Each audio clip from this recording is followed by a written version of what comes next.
Abre tu Biblia en Primera de Pedro, capítulo 3, por favor. Vamos avanzando en esta carta.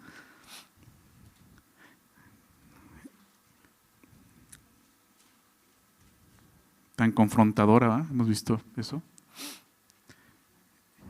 Y es increíble ver que una carta que nos habla fuertemente tiene el propósito de animarnos, ¿no? De repente dices, ay, pues qué ánimo.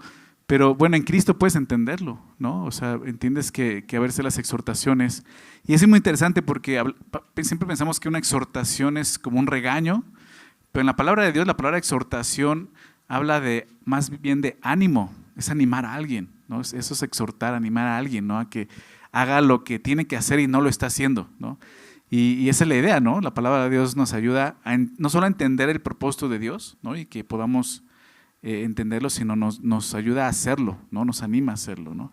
Y ese propósito de esta carta, ¿no?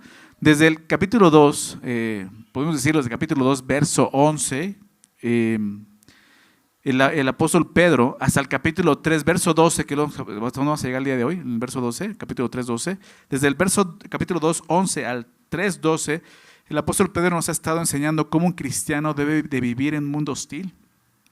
Ese es el tema de la carta, ¿no? Recordemos que estos cristianos estaban ya padeciendo aflicción y persecución, ¿no? Por la causa de Cristo, ¿no? Muchos de ellos judíos, otros gentiles, pero la idea es que Pedro escribe a una región, recuerda, no escribe a una iglesia en particular, sino una región donde hay muchos creyentes, pero ya estaban siendo afligidos por su fe ahora en Cristo, ¿no?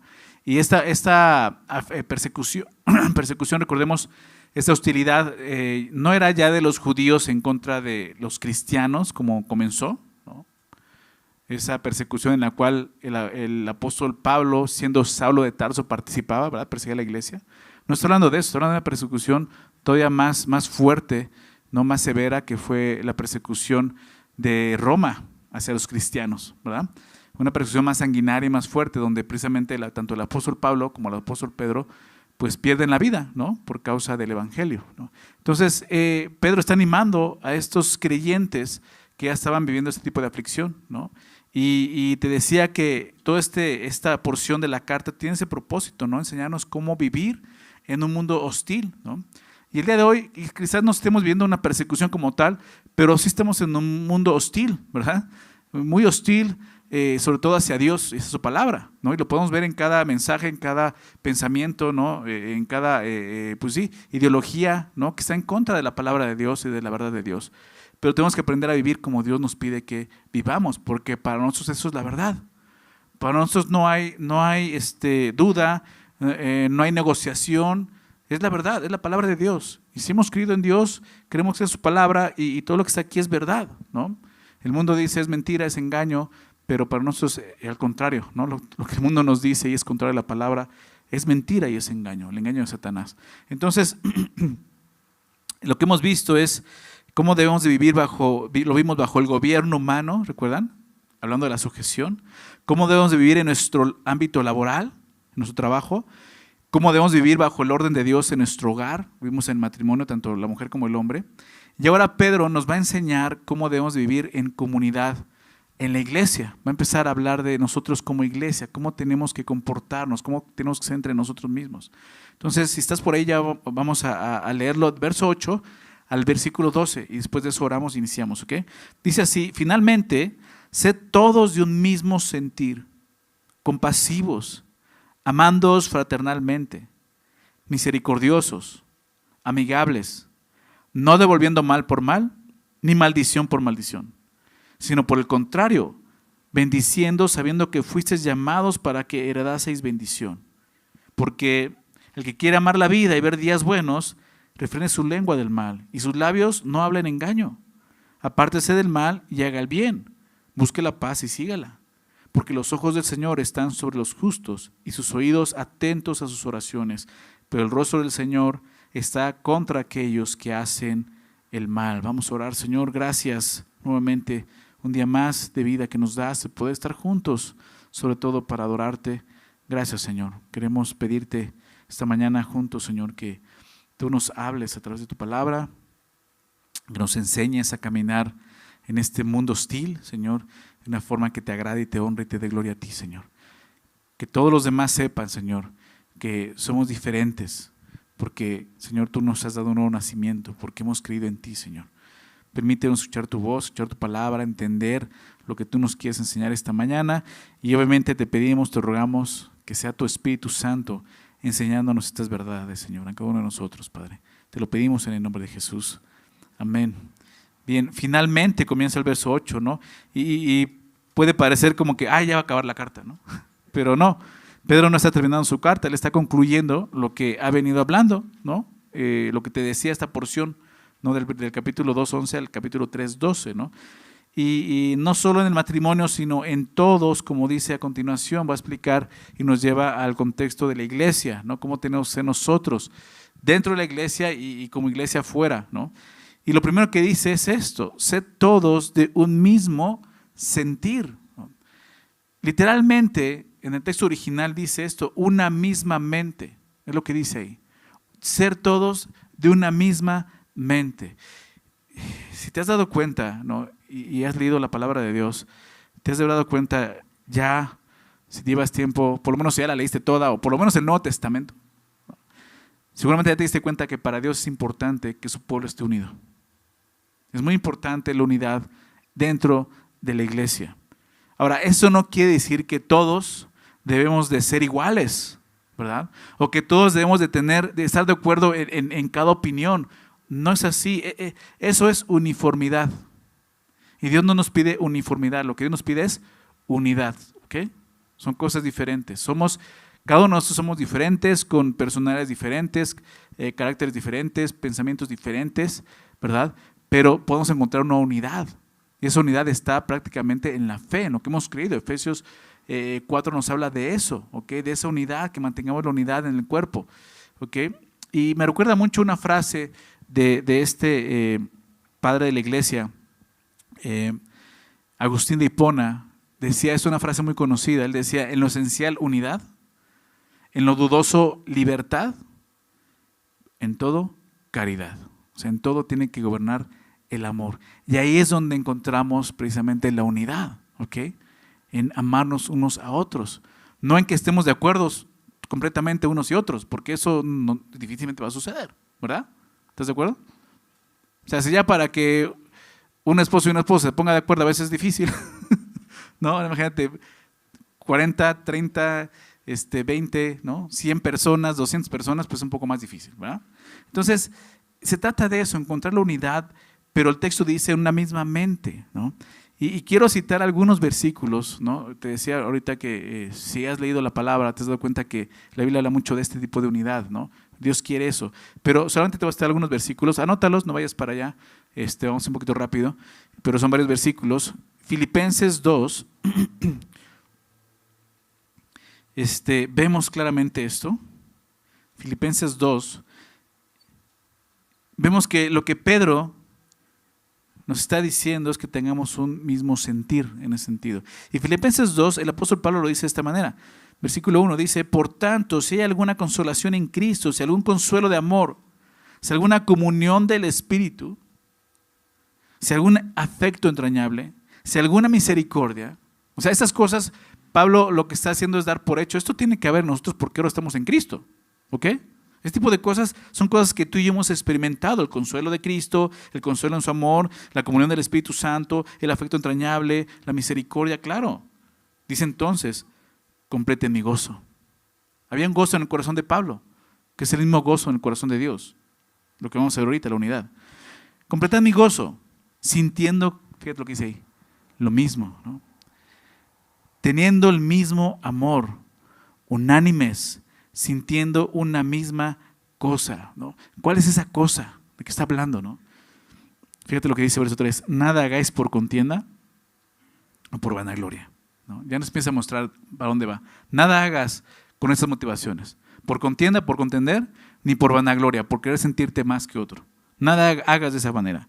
Antes bien, ¿cómo dice ahí? Con humildad, ¿no? Y empezamos a ver ese sentir, con humildad, estimando cada uno de los demás como superiores a él mismo. Eso es humildad, según la palabra de Dios. Cuando tú aprendes a estimar a los demás como superiores a ti mismo. Lo contrario y lo natural en nosotros como hombres pecadores es hacer lo contrario, estimar a los demás como menores a nosotros mismos, ¿verdad? Como si nos fuéramos mayores que ellos, ¿no? Y ¿sabes qué? La verdad es que en algunas cosas nos vamos a encontrar que somos quizás mejores que otros, pero definitivamente en otras cosas vamos a encontrar que la mayoría es mayor, ¿no?, que nosotros, ¿no? Y cada uno tiene en particular alguna bendición de Dios donde puede pues ser mejor que otros, ¿no? Pero la idea es que tengamos este pensamiento siempre de humildad, de estimar a los demás como, dice ahí, superiores al mismo, no mirando cada uno por lo suyo propio, sino cada cual también por lo de los otros. Esa es la iglesia, ¿verdad? No mirando cada uno por lo suyo propio. Y es que el mundo es así, ¿no? El mundo es, yo voy primero y voy después, ¿no? O sea, yo voy primero y a ver, o sea, yo voy primero, ¿verdad? ¿No es así? Y a veces venimos con todo eso y nos olvidamos, pues, este sentir que hubo en Cristo Jesús, que es lo que explica, ¿no? Haya pues en vosotros sentir que hubo también en Cristo Jesús. Y ese sentir, ¿no?, una misma mente, un mismo sentir que hubo en Cristo Jesús, el cual siendo en forma de Dios, no estimó el ser igual a Dios como cosa que aferrarse, sino que se despojó a sí mismo, tomando forma de siervo, hecho semejante a los hombres, y estando en la condición del hombre, en la condición de hombre, se humilló a sí mismo, haciéndose obediente hasta la muerte y muerte de cruz. Es la humildad, ¿te das cuenta? Ese sentir, un pensamiento humilde, no está hablando de eso, ¿ok? Entonces Pedro está diciendo que todos tengamos ese mismo sentir que hubo en Cristo. Entonces es obvio que nos pida esto. Si hemos decidido seguir a Cristo y el día de hoy nos nombramos cristianos, tenemos que hermanos de ese mismo sentir, ese mismo pensamiento que hubo en Cristo, que lo llevó a morir en una cruz por nosotros, ¿verdad? Porque eso es lo que Pedro quiere animarnos. Más adelante en esta misma carta, Filipenses, por el capítulo 4, había una situación ahí con dos mujeres al parecer, y las menciona en este versículo, Filipenses 4:2, ruego a Evodia y a Síntique que sean de un mismo sentir en el Señor. ¿Te das cuenta? Un mismo sentir en el Señor, ¿ok? Otro versículo, 1 Corintios 1, verso 10, si tú conoces un poco la carta a los Corintios, parte del problema que había en esta carta es que había divisiones, estaban dividiendo entre ellos, ¿no? Y por lo que veíamos, ¿no?, diferentes tipos de opiniones, ¿no? Empezaron a ver hasta los líderes, ¿no?, como rivales entre ellos. Entonces yo soy de Pedro, yo soy de Cefas, yo soy de Pablo, ¿no?, y yo soy de Apolos. Entonces Pablo se da cuenta, eso es carnal. Ahí no hay unidad entre ustedes, hay división. Entonces escribe esto en 1 Corintios 1:10, os ruego pues, hermanos, por el nombre de nuestro Señor Jesucristo, que habléis todos una misma cosa. ¿Te das cuenta? O sea, no que estemos hablando de lo mismo, sino que estemos en el mismo pensamiento, ¿ok? Que no haya entre ustedes divisiones, sino que estéis perfectamente unidos, ¿te das cuenta? En una misma mente y en un mismo parecer. Esa unidad se encuentra en el amor, como hemos visto, en la humildad y en la fe precisamente, ¿ok? Romanos 12:16, otro pasaje nos dice esto. Unánimes entre vosotros, Romanos 12:16. Unánimes entre ustedes, no altivos, sino asociándoos con los humildes. No seáis sabios en vuestra propia opinión. Nuevamente, unánimes. Más adelante también hay en Romanos, pero capítulo 15, versos 5 y 6, el apóstol Pablo escribe esto: pero el Dios de la paciencia y de la consolación os dé entre vosotros un mismo sentir, según, ¿quién dice ahí? Según Cristo Jesús. Un mismo sentir según Cristo Jesús, para que unánimes, a una voz, ¿te das cuenta? No a varias voces, unidad. A una voz glorifiquéis al Dios y Padre de nuestro Señor Jesucristo. Dios es, ¿qué está diciendo aquí Pablo? Dios es glorificado en la unidad, ¿te das cuenta? Cuando hay unidad dentro de su iglesia. No es de extrañar que el apóstol Pedro comience tocando este tema de la unidad. Sed todos de un mismo sentir. La mayoría de nosotros estamos dispuestos a tener un mismo sentir, siempre y cuando el mismo sentir sea lo que yo siento, ¿no? Ahí estoy de acuerdo. Pero nuestro sentir común debe de ser el sentir de Jesús, como vemos aquí, ¿verdad? El poder aún ceder, ¿no?, rendirnos, quizás al pensamiento o la voluntad de alguien que Dios ha puesto como una autoridad y sujetarnos a eso. Y es ese sentir, ¿ok? El Señor Jesús, déjame citar esto, acompáñame aquí a Juan 17, por favor. El Señor Jesús nos enseña también acerca de la importancia de la unidad. Es más, Él oró al Padre por esta unidad, ¿no? En Juan capítulo 17, si conoces el Evangelio de Juan, sabes que este capítulo es un capítulo muy bello y muy interesante porque es Jesús orando al Padre. Dices, bueno, en otros textos también vemos a Jesús orando. Bueno, sí, pero no nos dice lo que ora. Y aquí nos dice lo que ora y lo más importante, ¿sabes qué? Es la oración antes de ir a la cruz. Es esa noche que Jesús va a ser arrestado y está orando. Imagínate qué es lo que oraría Jesús en ese momento. Es una oración muy bella y creo que es una oración en la cual tienes que conocer y poner atención porque son cosas importantes que Dios está orando, principalmente por la iglesia. Fíjate lo que dice en el verso 20, Juan 17, versículo 20. Mas no ruego solamente por estos, hablando de los discípulos, los 12, sino también por los que han de creer en mí por la palabra de ellos. Y ahí estamos nosotros, ¿verdad? Hemos creído por el testimonio de los apóstoles, hemos creído en Jesucristo. Está escrito todo su testimonio en la Biblia. Entonces dice, oro también por los que han de creer en mí por la palabra de ellos. O sea, Jesús está orando por ti y por mí, ¿te das cuenta? Por su iglesia. ¿Para qué? Para que todos sean, ¿qué cosa? Uno. ¿Te das cuenta? Jesús orando al Padre. Señor, quiero que sean uno, que haya unidad entre ellos. ¿De qué forma? Dice, como tú, oh Padre, en mí y yo en ti. Esa misma unidad que Jesús experimentó en la Trinidad, imagínate, esa unidad es la que Él está orando. Dice, como tú y yo, como tú en mí y yo en ti, Padre. Que también ellos sean uno en nosotros, para que el mundo crea que tú me enviaste. Importante es de sentir, se encuentra en Dios. ¿Ok? Hay mucho de hablar de la unidad, acerca de la unidad en la palabra de Dios. No me quiero extender porque hay otras cosas más también muy importantes. Pero piensa en eso, ¿no? O sea, ¿dónde encontramos ese sentir? Pablo dice en 1 Corintios que tenemos la mente de Cristo, ¿sabes? Cada creyente, cada persona que ha depositado su vida en Cristo, su fe en Cristo, ahora tiene el pensamiento de Cristo, porque tiene el Espíritu Santo, tiene la mente de Cristo. Y por eso es la unidad de la fe. Porque entendemos lo que Dios nos ha concedido. Pero Jesús ora esto, para que, dice, sino también por los que han de creer en mí, por la palabra de ellos, para que todos sean uno, como tú, oh Padre, y yo en mí y yo en ti, que también ellos sean uno en nosotros, para que el mundo crea que tú me enviaste. Fíjate, o sea, esto es tan importante porque la unidad muestra lo que hemos creído. Muestra que Jesús vino a morir por los pecados en la cruz, para que crean que tú me enviaste, ¿te das cuenta? Entonces piensa lo que sucede cuando no hay unidad en la iglesia, cuando hay división, cuando el desacuerdo gobierna una iglesia. ¿Qué sucede? Pues el mundo no va a creer que Jesús vino a morir por sus pecados. ¿Te das cuenta de eso? Es lo que Jesús está diciendo. Cuando hay una unidad sincera en la iglesia y se mantiene esa unidad y se busca esa unidad, la gente va a poder ver que Jesús es real.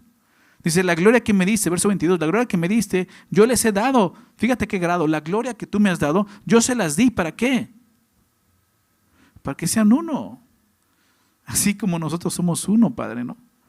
Yo en ellos, nuevamente verso 23, y tú en mí, para que sean perfectos. ¿En qué cosa? En unidad. ¿Te das cuenta de lo que Jesús está orando aquí? Para que su unidad sea perfecta, Señor. Para que el mundo nuevamente conozca que tú me enviaste y que los has amado a ellos como también a mí me has amado. ¿Por qué? ¿Por qué la gente va a poder conocer que Jesús vino realmente a morir por los pecados? ¿Por qué la gente va a conocer que Dios nos ha amado cuando hay unidad? Porque en la unidad lo que gobierna es el amor. ¿Estás de acuerdo? El amor cubre multitud de pecados, multitud de faltas. El amor es lo que nos une. Sobre todo, amaros unos a los otros. ¿Te das cuenta? Por eso es tan importante eso. Y la unidad muestra que lo que gobierna en una iglesia es Cristo, es su amor, es su fe, es su pensamiento, es su mente. ¿Te das cuenta? Jesús ora estas cosas porque son importantes. Ahora, quiero citarte ahora Marcos, capítulo 3, anótalo, donde Jesús habla de lo contrario, de las divisiones. Ya vimos la unidad, ahora fíjate, lo contrario. Jesús también habló de esto, ¿no? Marcos 3, versículos 24 y 25, Dijo esto Jesús: si un reino está dividido contra sí mismo, tal reino no puede permanecer. Piensa en eso. O sea, si lo quieres ver de la forma positiva, lo que la unidad puede conseguir en una iglesia, que Cristo sea glorificado, que la gente pueda conocer a Dios, pueda ver su amor, que nos podamos crecer en santidad. Ahora ve la parte negativa si no hay unidad. Un reino que está dividido contra sí mismo, tal reino no puede permanecer. Son palabras de Jesús.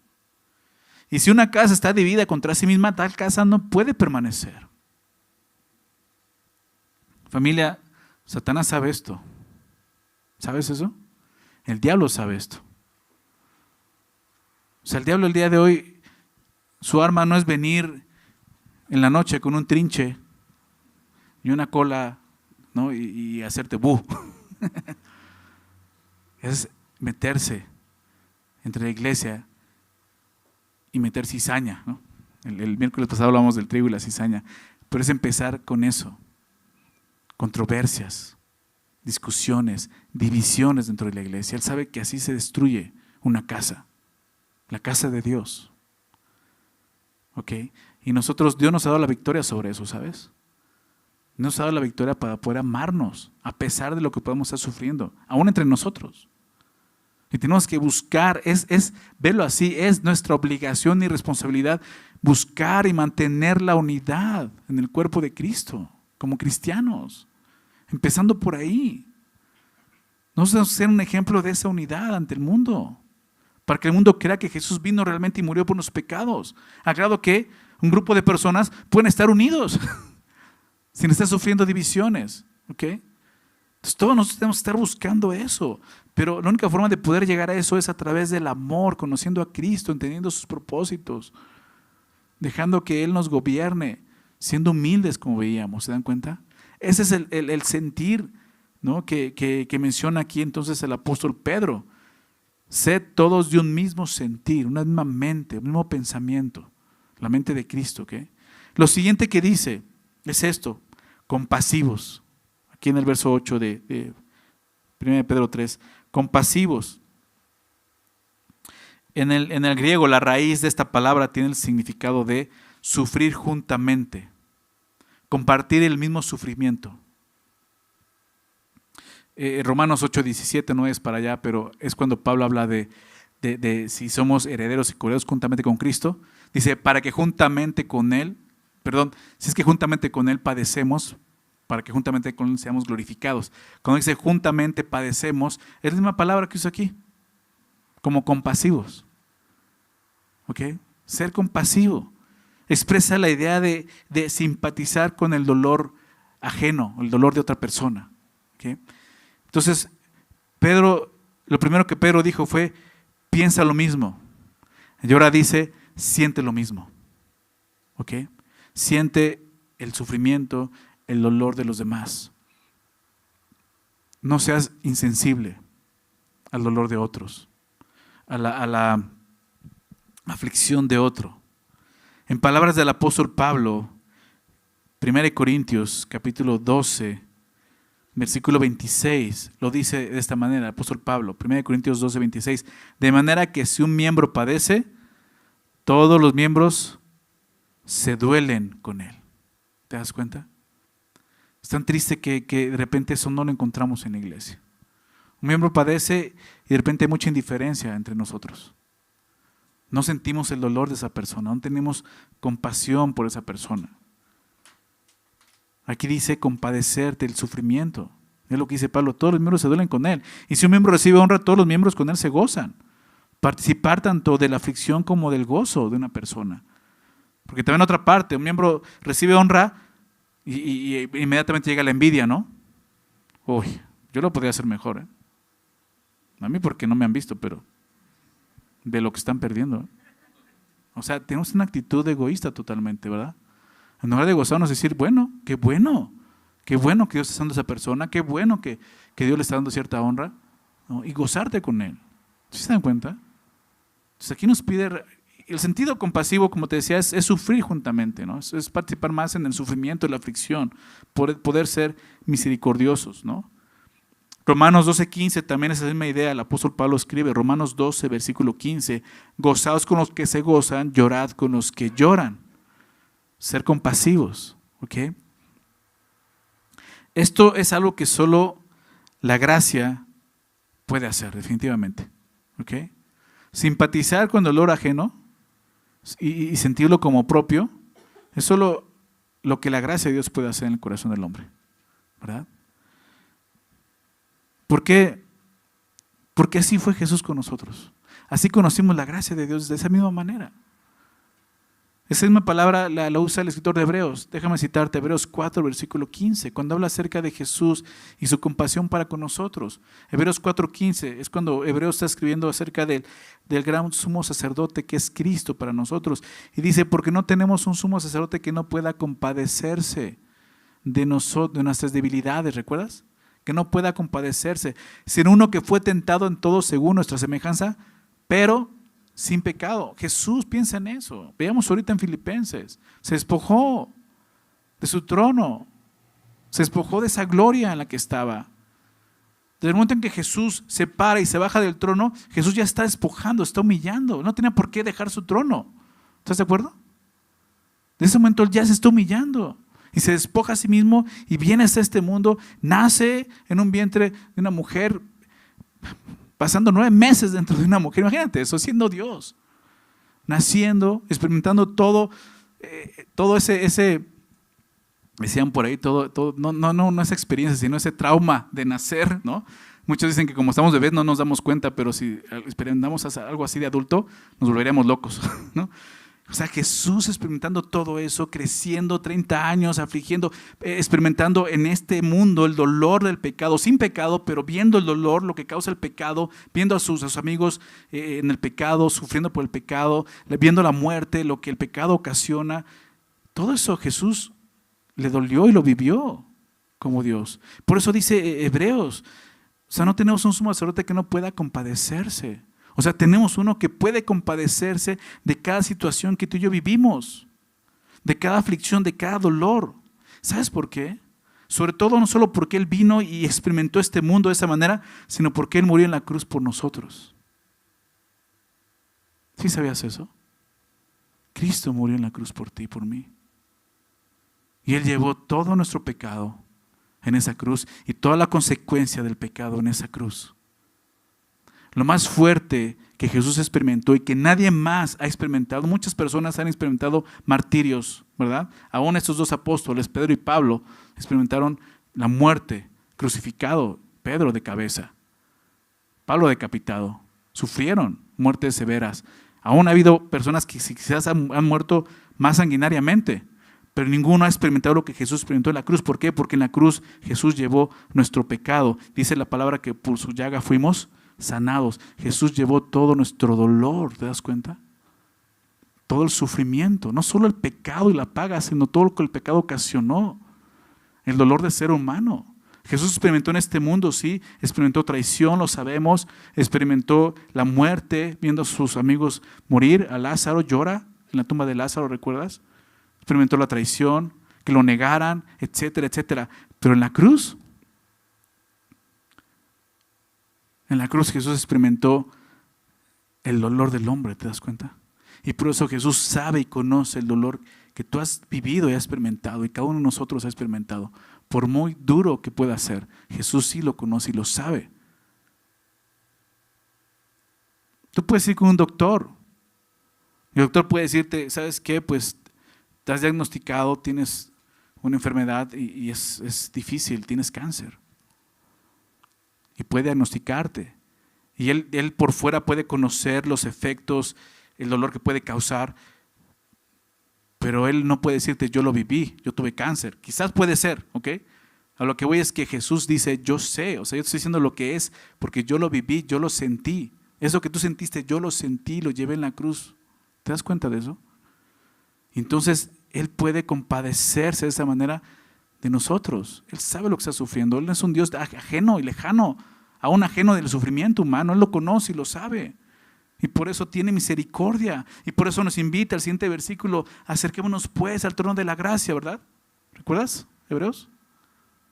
¿Te das cuenta?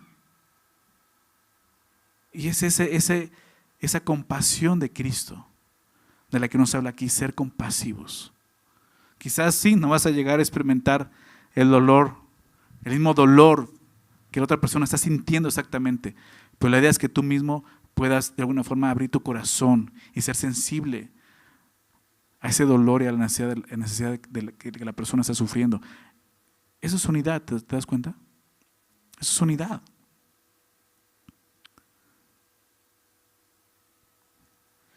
Los males ajenos, y especialmente los males de nuestros hermanos, deben movernos a ser compasivos, como vemos aquí.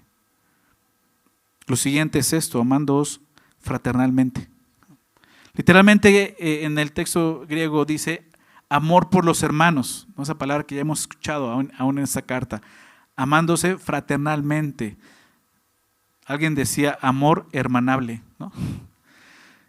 ¿Qué habla de eso? Amor de hermanos es lo que está diciendo. Y no está hablando de hermanos de sangre, sino espirituales en Cristo. Un amor fraternal de esta manera. Como cristianos hemos sido llamados a vivir la vida de Cristo aquí en la tierra. Especialmente en esto, en el amor. Al amarnos unos a otros. Que hemos entendido que no es una opción de vida para un cristiano, sino la única forma de vivir la vida cristiana. Es en la esfera del amor. Poder amarse unos a otros de esta manera. Un amor entrañable y fraternal como vemos aquí. Piensa en eso un poquito. ¿Quieres saber qué tanto has sido conformado a la imagen de Jesús el día de hoy? ¿Quieres saber cómo va tu crecimiento espiritual? Ve qué tanto estás amando a tus hermanos en Cristo. Ahí se ve tu crecimiento espiritual. No en cuántos pasajes de la Biblia conoces, cuántos versículos has memorizado, cuántos discipulados has llevado. No, la Biblia nos dice, aquí se ve tu crecimiento espiritual. ¿Amas a tus hermanos? Fíjate lo que dice el apóstol Juan. Estos pasajes ya también en otro momento los hemos visto. Primera de Juan 3:14. Primera de Juan 3:14. Nosotros sabemos, fíjate, es algo que debemos de saber. Y si no lo sabes, pon atención para que lo sepas. Nosotros sabemos que hemos pasado, ¿de dónde? De muerte a vida. Un nuevo nacimiento. Sabemos que realmente somos cristianos, que tenemos vida eterna, que realmente somos salvos. ¿En qué? En que amamos a los hermanos. Así lo pone Dios. Ahí puedes darte cuenta. ¿Alguna vez, sinceramente, has dudado de tu salvación? ¿Alguna vez has dicho, híjole, si seré salvo? Porque de repente como que la riego mucho, ¿no? ¿Te ha pasado? Yo creo que a todos en un momento nos ha sucedido. Bueno, ¿quieres saberlo? Aquí está. Aquí está la regla. ¿Ok? En que amamos a los hermanos. Dice, el que no ama a su hermano permanece en muerte, ¿no? ¿Te das cuenta?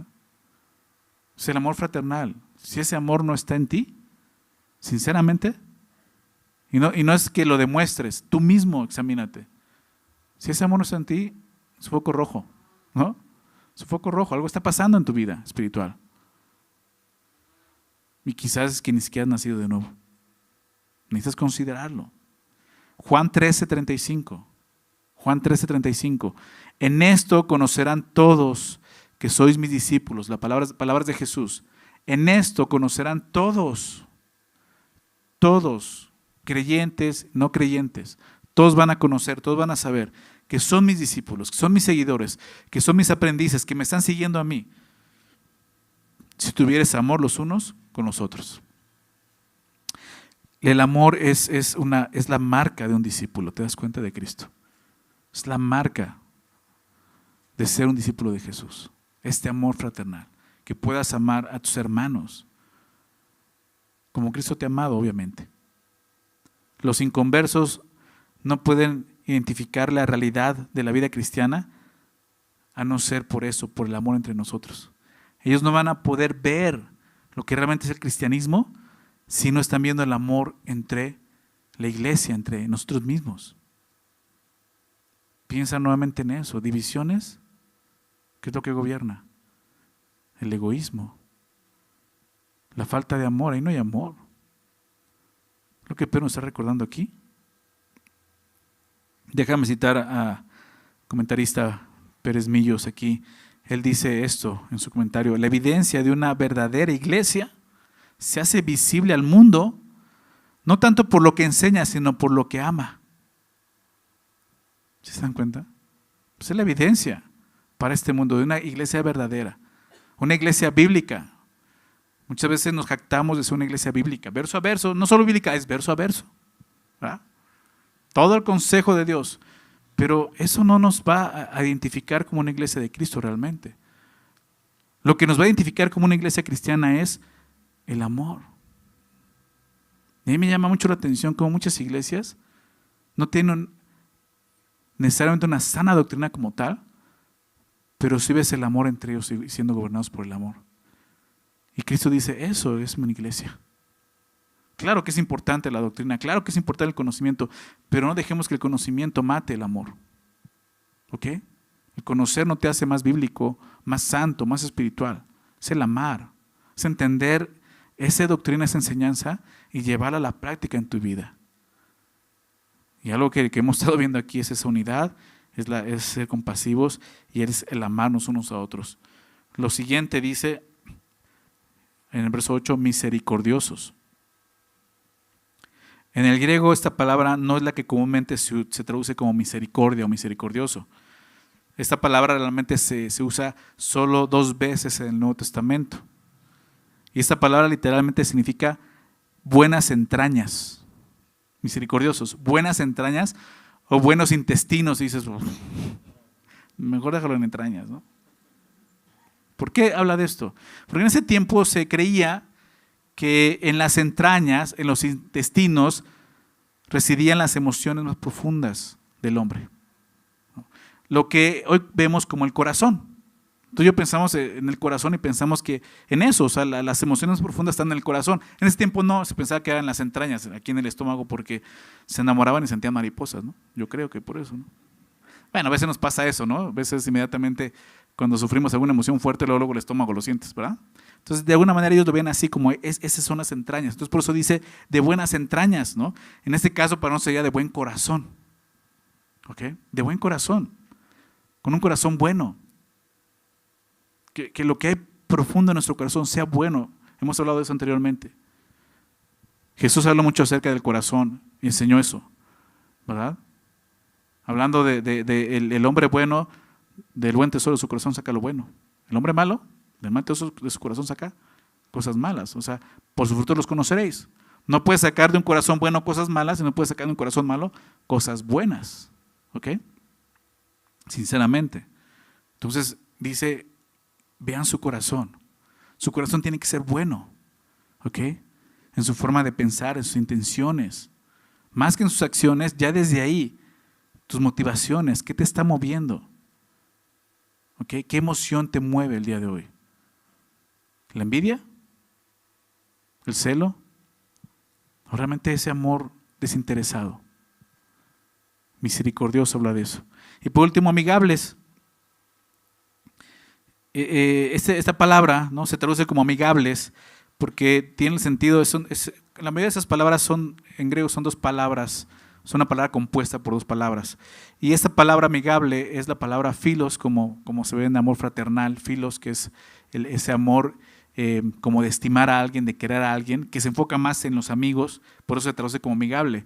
Y esa palabra philos, pero también habla de la mente, phronos, ¿no? Froneo, la mente. Entonces habla como que tener ese pensamiento también de esa amistad en la mente, ¿no? Y muchos lo traducen como una persona cortés, ser cortés entre nosotros, ¿ok? Yo sé que quizás como que ya es un lenguaje que no usamos mucho nosotros. Pensamos en cortés y pensamos más en un apellido, ¿no? Que es lo que significa la palabra cortés. Pero cortés habla de amable, ser amable.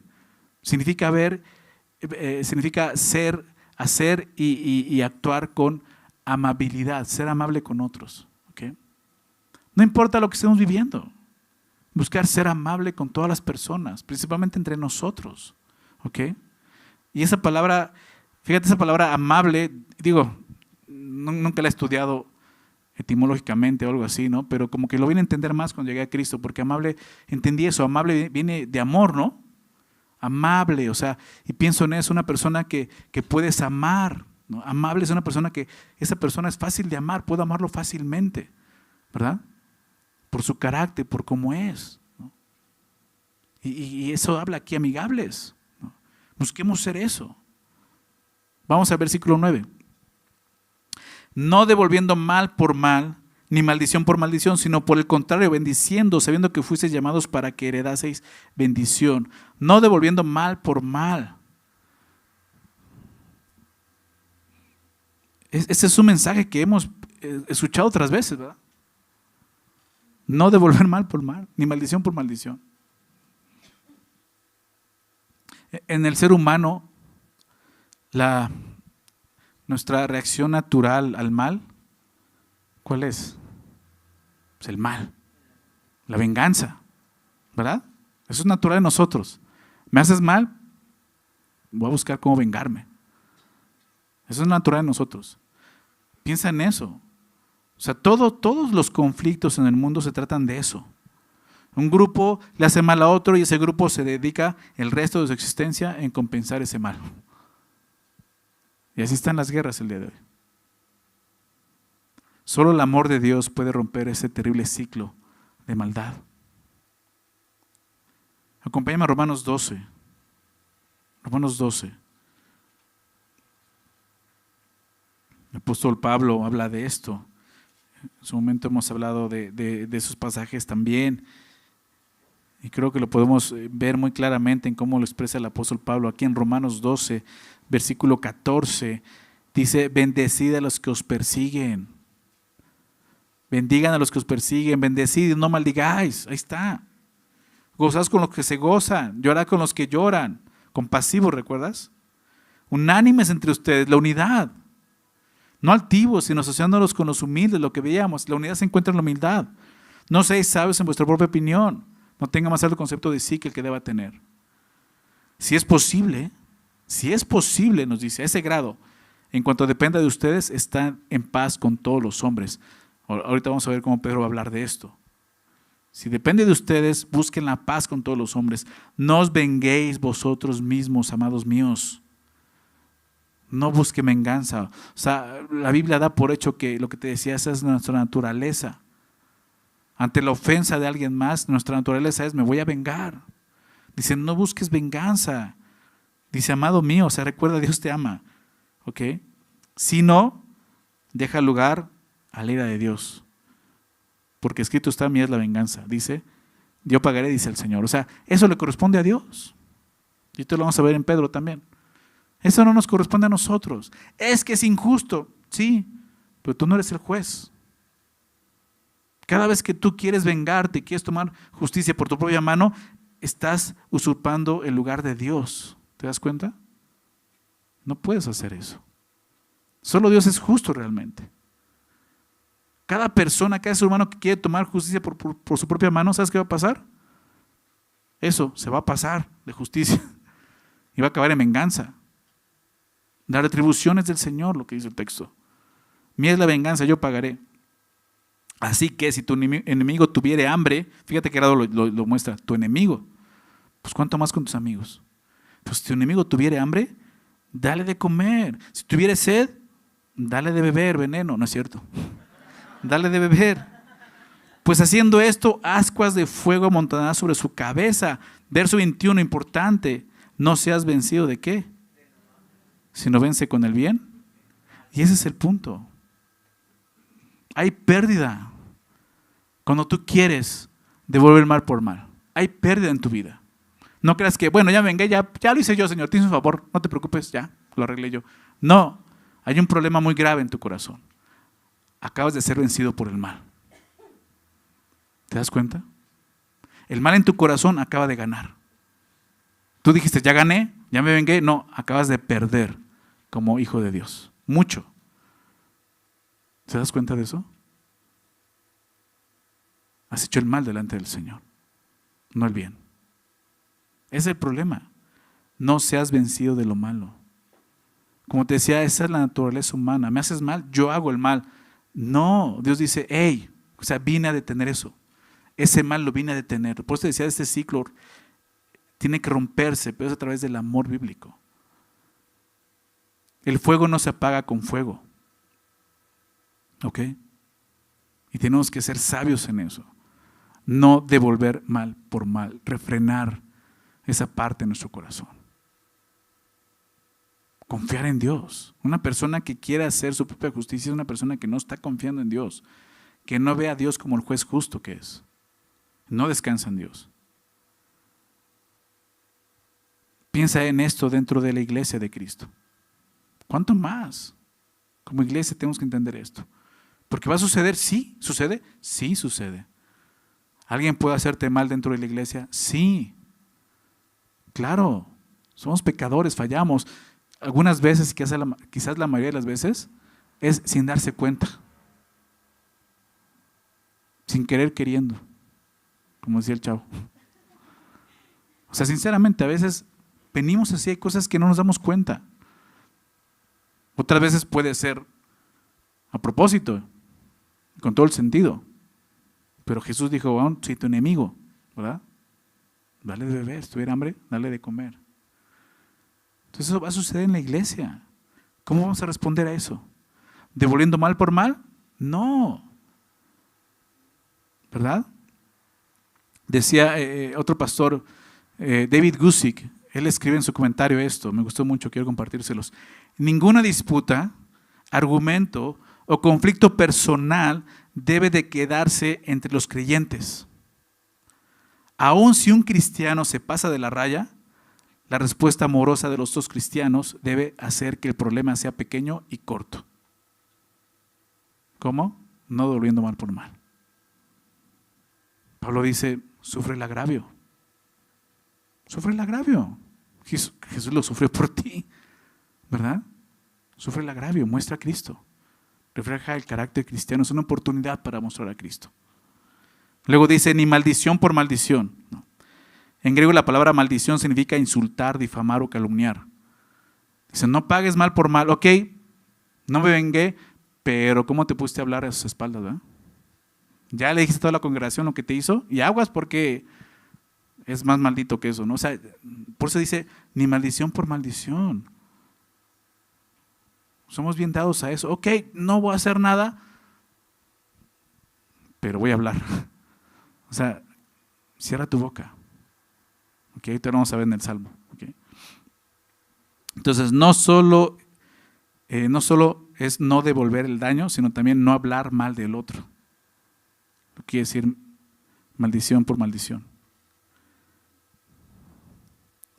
El desafío más grande para amar es cuando nos hacen mal, ¿verdad? Pero ahí es donde realmente se ve el amor de Cristo, es el amor sacrificial. En esos momentos somos llamados a no devolver mal por mal, ni maldición por maldición, sino que tenemos que hacer, dice el texto, bendecir, ¿verdad? Sino por el contrario, dice el texto, bendiciendo, ¿no? Ahí en Pedro, bendiciendo, sabiendo que fuisteis llamados para que heredaseis bendición.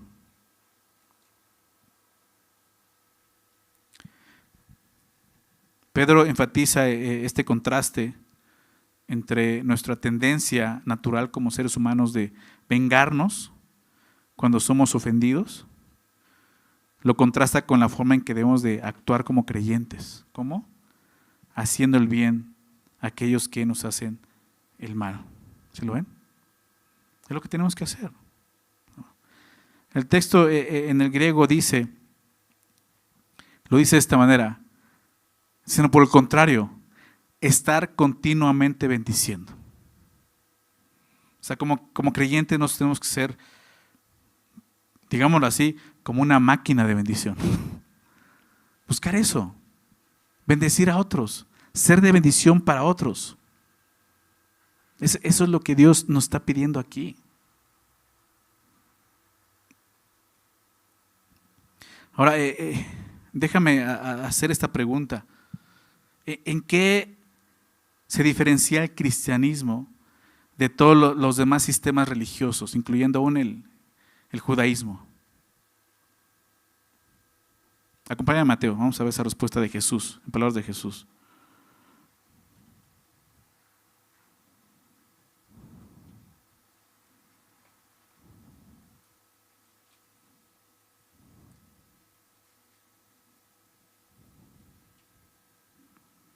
Mateo 5, Sermón del Monte.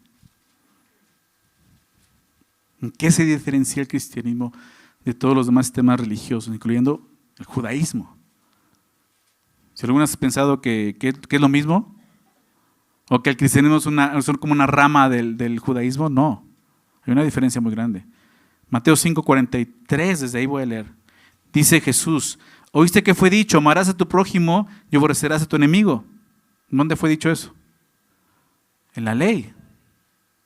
Para el pueblo judío, Israel, ¿verdad? Pero yo os digo, verso 44, Jesús, pero yo os digo, amad a vuestros enemigos. Amad a vuestros enemigos, bendecid a los que os maldicen, haced bien a los que os aborrecen y orad por los que os ultrajan y os persiguen.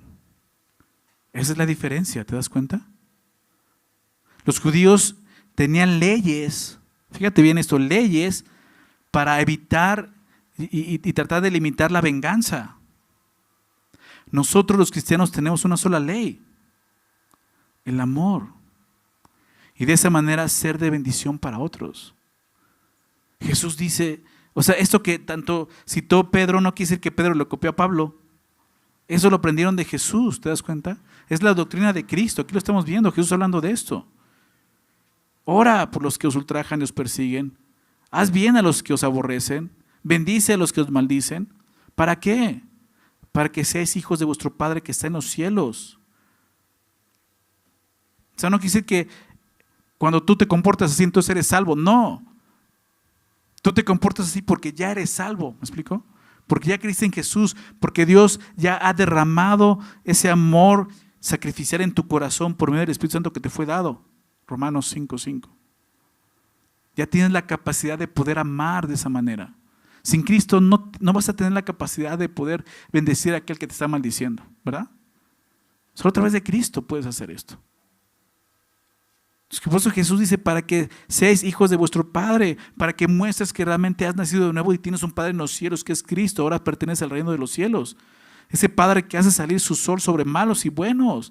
Dios tiene misericordia de todos, ¿verdad? Y aún bendice a los que son malos con Él. Es el carácter de Cristo. Hace salir su sol. ¿No es así? No es solo para ti y para mí. Aún para los incrédulos. Dios les da vida, está diciendo eso. Sin el sol no podemos vivir. Y que hace llover sobre justos e injustos. También la lluvia es una bendición de Dios. Porque si amáis a los que os aman, pues ¿qué recompensa tendréis? ¿No? O sea, aún el judaísmo lo puede hacer. ¿Me explico? ¿No hacen también lo mismo los publicanos? Y si saludáis a vuestros hermanos solamente, pues ¿qué hacéis de más? ¿No hacen también así los gentiles? Sed pues vosotros perfectos, como vuestro Padre que está en los cielos es perfecto. ¿Te das cuenta? La diferencia está en el amor, en responder diferente.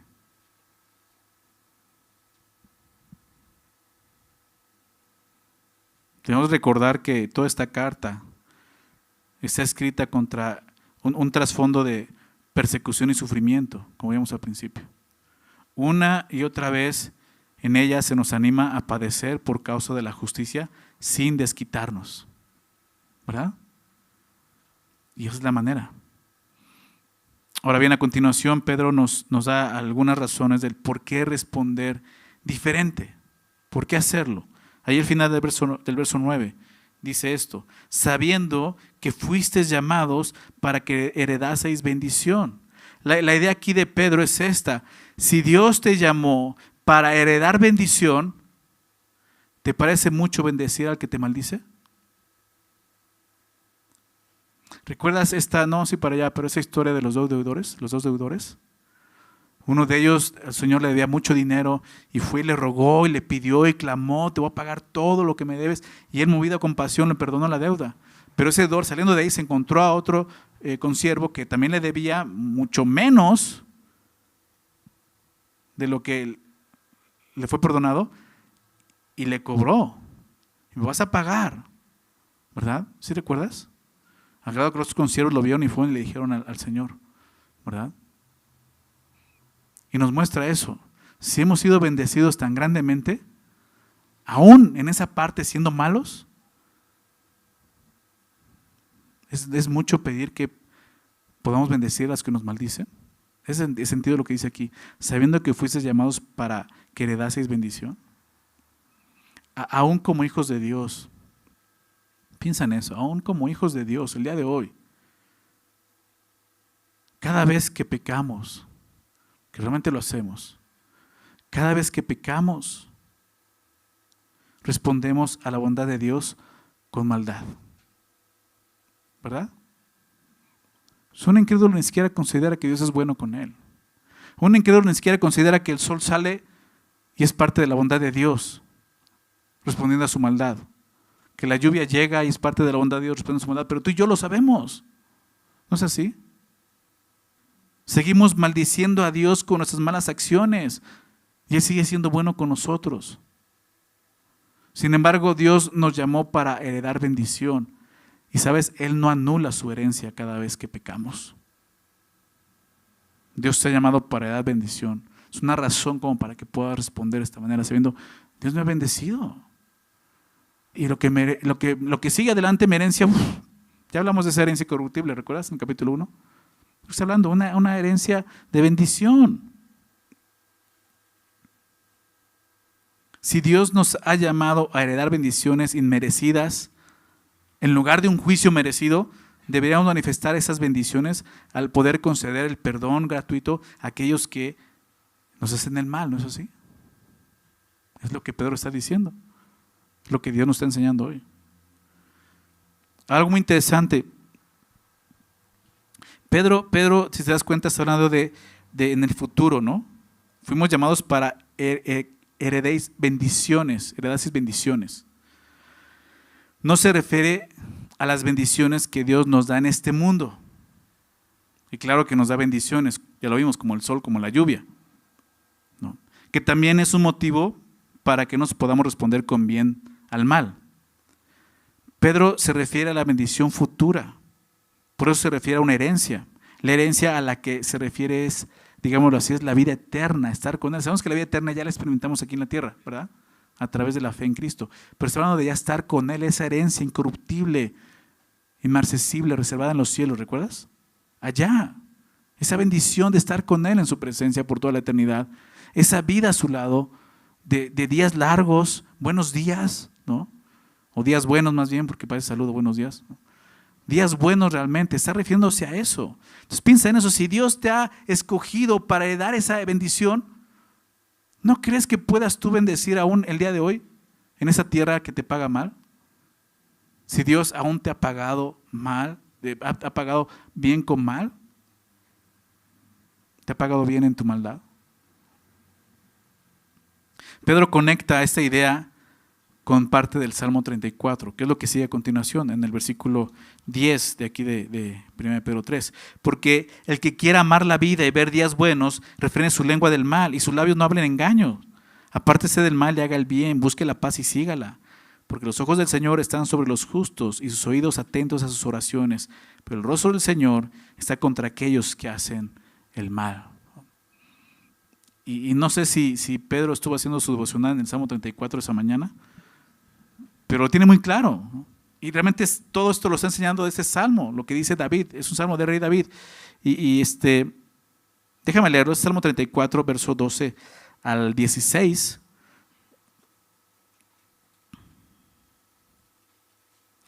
El Salmo 34 lo vas a encontrar en el libro de los Salmos, en el Antiguo Testamento, obviamente. Verso 12, dice así.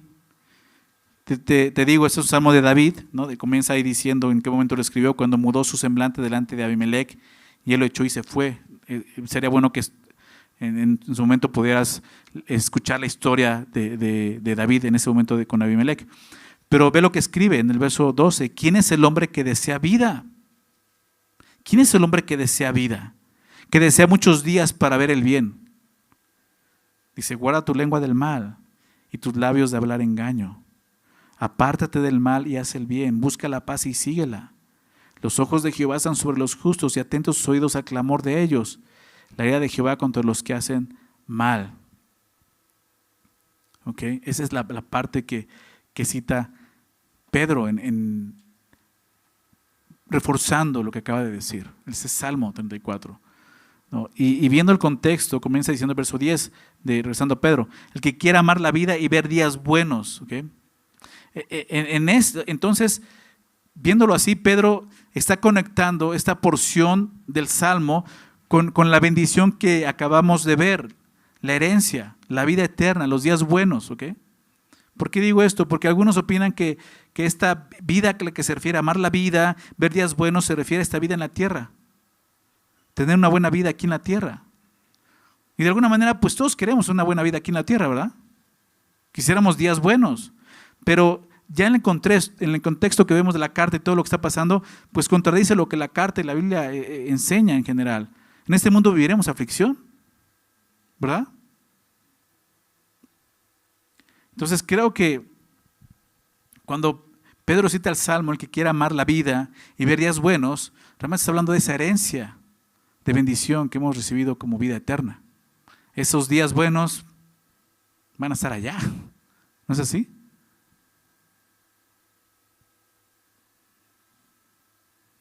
¿Quieres ver la vida eterna? ¿Amas la vida con Dios? Estoy hablando de eso. ¿Quieres eso? ¿Cómo tienes que vivir? Si anhelas la vida eterna, Pedro dice, vive diferente en este mundo. Refrena su lengua del mal, dice David, ¿no? Refrena tu lengua del mal. Refrenar es eso, frenar, refrénala, detente. Esta frase, te das cuenta, conecta con devolver mal por mal. Lo que acaba de decir. No devuelvas mal por mal. Refrena tu lengua de mal. Los cristianos tenemos que desistir y dejar de hablar cosas que pueden herir, lastimar o afectar a alguien. Refrena tu lengua. Qué interesante que no habla más de otra cosa, tu lengua, refrénala. Lo vimos en Santiago. ¿Qué poder tiene la lengua? Enciende un fuego y incendia todo un bosque. Así es una lengua. Puedes causar un daño que ni cuenta puedes llegar a darte. Puedes destruir a una persona, a su familia, una iglesia, por hablar mal de alguien. Refrena tu lengua. Refrena tu lengua. Si te cuesta trabajo refrenar tu lengua, tápate los oídos. ¿Me explico? No te involucres en chismes. No los escuches. Si es que ya lo tengo aquí en la lengua, ya lo tengo aquí, ya lo tengo procesado. Es más, ya me inventé la historia más padre para que sea más creíble. O sea, ese es tu problema, entonces no escuches. No seas chismoso. Eso es ser chismoso. Estás escuchando cosas que no tienes que escuchar. Metiche, nos decían de niños, ¿no? Entonces no tienes que estar. No escuches. Si tienes trabajo de refrenar tu lengua, entonces no escuches. Si alguien viene, oye, tengo un chisme bien bueno, pues ve y cuéntaselo al pastor, porque a mí ya no quiero nada saber, ¿no? Oye, es que tengo un chisme de esta persona. Vente, vamos a buscarlo para que me lo digas enfrente de él. ¿Sí te das cuenta? O sea, eso es mucha destrucción, tiene mucho poder de destrucción. Satán lo sabe. ¿Te das cuenta? Es increíble que cuando habla del mal, Pedro lo expone. No necesariamente que vengan y te hagan daño, sino nada más con que hablen mal de ti. Con eso ya es suficiente para destruir. ¿Te das cuenta? Refrena tu lengua del mal. Y dice a continuación, y sus labios no hablen engaño. Esta frase conecta con devolver maldición por maldición, ¿recuerdas? Maldad y maldición. Hablar engaño. Engaño significa, en el contexto aquí, significa tender un lazo a alguien por medio de la mentira. Tratar de atraparlo. O sea, tus labios no hablen engaño. Refrena. Cuida lo que hablas. Verso 11. Dice, apártese del mal y haga el bien, busque la paz y sígala. Apártese del mal. Es muy claro. Lo que nos dice aquí es que debemos evitar a toda costa el mal. Apártate, la palabra es evita. O sea, apártate. ¿Te das cuenta? No es quédate, o sea, vete de ahí. Por más, en el contexto es esto, por más deseos que tengas de venganza, apártate del mal. No hagas el mal. ¿Qué tienes que hacer? Bendición, el bien, ¿verdad? Y haga el bien. Entonces no solo es no hacer, sino es hacer, como la Biblia nos enseña. Eso es el cambio de corazón. Eso es lo que produce el Espíritu Santo en nosotros, la obra del Espíritu Santo. No solamente es ya no lo hago, ¿verdad? Ya no miento, ahora hablo verdad. Ya no robo, ahora trabajo y ayudo a otros, ¿verdad? Despójate del viejo hombre, vístete del nuevo hombre. Es el mensaje del Nuevo Testamento, porque ahora puedes hacerlo. No solamente es no hagas, ahora puedes hacer esto. ¿Oíste que fue dicho? Pero yo os digo, ¿recuerdan? Es eso. Haz el bien. Busca la paz y síguela. No es cuestión solamente de buscar la paz, sino también de ir en pos de ella. Procurarla con empeño, dice la traducción. Buscarla de esa manera. Lo vimos en Romanos 12, ¿verdad? En cuanto dependa de ustedes, busquen la paz para con todos. Vivan en esa paz, busquen la forma de tener paz. Si ya se han involucrado en alguna situación, ve y busca la paz. Habla, aclara las cosas, busca solucionar, pide perdón, perdona. Es lo que dice, busca la paz, sigue la paz. Filipenses nos dice, manteniendo la paz, mantengan la paz, guarden la paz. Nos dicen, logren la paz. ¿Sabes por qué? Porque Jesús ya hizo eso, Él es nuestra paz. Él ya logró la paz entre nosotros. Todas nuestras enemistades fueron llevadas en la cruz. Por eso tú y yo el día de hoy podemos venir y buscar esa paz. Unir dos cosas, recuerda, la paz de Dios es eso, la paz del mundo es que no haya conflicto, ya se acabó, cada quien en su esquina y no nos vamos a saludar en la iglesia. No, es volvernos a ver, pero una unidad, unir dos cosas están enemistadas. Eso es lo que Cristo puede hacer. ¿No es así? ¿No es lo que predicamos, familia? Un Dios de amor, de gracia, de perdón, que estamos mostrando a este mundo entonces. En esto conocerán todos que son mis discípulos, ¿recuerdas? Y verso 12, porque los ojos del Señor están sobre los justos y sus oídos atentos a sus oraciones, pero el rostro del Señor está contra aquellos que hacen el mal. Lo último que menciona el Salmo, y aún Pedro lo toma, y no lo dice más, pero lo toma como parte del texto, es esto: Dios está presente. ¿Te das cuenta? Él no está ausente en su iglesia, Él está presente. Los ojos del Señor están sobre ¿quiénes? Los justos. No tienes que preocuparte, fíjate lo que está diciendo, no tienes que preocuparte por las personas que te hacen daño, que te hacen el mal. Dios lo ve, Dios lo sabe, Dios se da cuenta. Y sabes, Dios se va a encargar de eso. Que a veces puedes decir, es que tú me dices, soporta el agravio. ¿Cómo soportar el agravio? Eso se va a quedar sin solucionarse, no va a haber una consecuencia, una justicia. Sí, Dios lo ve, Dios se va a encargar de eso. Es más, ya lo hizo. Tú lo sabes. Jesús ya murió por eso. Jesús ya pagó por esa ofensa. ¿No es así? Tú ya lo sabes. A lo mejor un incrédulo no lo sabe, pero tú ya lo sabes. Cristo murió por los pecados de todos. Ahí es donde está la importancia de entender eso. Cristo murió por los pecados de todos, no solamente por los pecados de los creyentes, aún por los inconversos, por los más malditos que nunca se van a arrepentir. Cristo murió por sus pecados. Y tú puedes perdonarlos por eso. Ya hubo un pago, ya hubo justicia. Dios, ¿te das cuenta? Derramó su ira por ese pecado en la cruz. Puedes perdonar, ¿ok? Y puedes descansar en que los ojos del Señor están sobre los justos y sus oídos atentos ¿a qué? A sus oraciones. Ora. ¿Estás orando por eso? ¿Estás orando por lo que estás viviendo, que te parece injusto, que te ha hecho daño, que te lastima, que no sabes cómo conciliar, tratar? Ora. ¿Por qué? Porque sus oídos están atentos a tus oraciones. El Señor escucha todas las oraciones de su pueblo. de alguna manera Él defiende de una manera especial la causa de los que padecen por causa del Señor.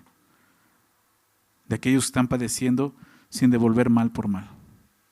Dios sabe todo acerca de sus hijos, especialmente su sufrimiento, como vimos hace rato. Él no está ajeno de eso, Él sabe lo que estás viviendo. Él sabe lo difícil que está haciendo para ti. Él lo sabe, Él escucha, como vemos aquí, y responde cuando clamamos por ayuda. Confía en eso, Él está al pendiente. Pero el rostro del Señor está contra aquellos que hacen ¿qué cosa? El mal, ¿no? Qué fuerte, ¿no? Termina fuerte. El rostro del Señor está contra aquellos que hacen el mal. ¿Quieres seguir así, pagando mal por mal?